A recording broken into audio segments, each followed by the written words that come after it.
বাজেটে বড় ধাক্কা খেল ধূমপায়ীরা, বেড়ে গেল সিগারেটের দাম।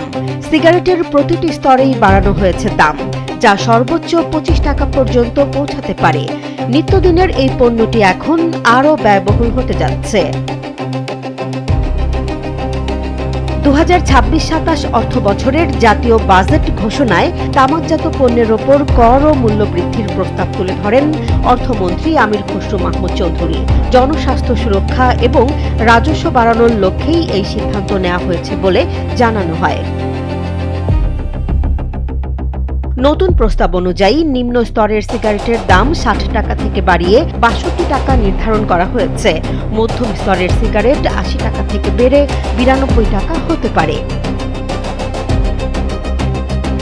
উচ্চ স্তরের সিগারেটের দাম ১৪০ টাকা থেকে বাড়িয়ে ১৬০ টাকা এবং অতি উচ্চ স্তরের সিগারেট ১৮৫ টাকা থেকে বাড়িয়ে ২১০ টাকা নির্ধারণের প্রস্তাব করা হয়েছে। শুধু সিগারেট নয়, নিকোটিন পাউচ ও হিটেড টোবাকোর ওপরও নতুন কর আরোপ করা হচ্ছে। নিকোটিন পাউচের সর্বোচ্চ দাম ধরা হয়েছে ৫০০ টাকা এবং হিটেড টোবাকোর দাম ২১০ টাকা পর্যন্ত নির্ধারণের প্রস্তাব এসেছে। পাশাপাশি অবৈধ তামাক পণ্য নিয়ন্ত্রণে চালু হচ্ছে ট্র্যাক অ্যান্ড ট্রেস ব্যবস্থা। এআই ক্যামেরা দিয়ে উৎপাদন পর্যবেক্ষণ এবং সাধারণ নাগরিকদের জন্য অবৈধ পণ্য রিপোর্টিং অ্যাপ চালুর পরিকল্পনাও রয়েছে।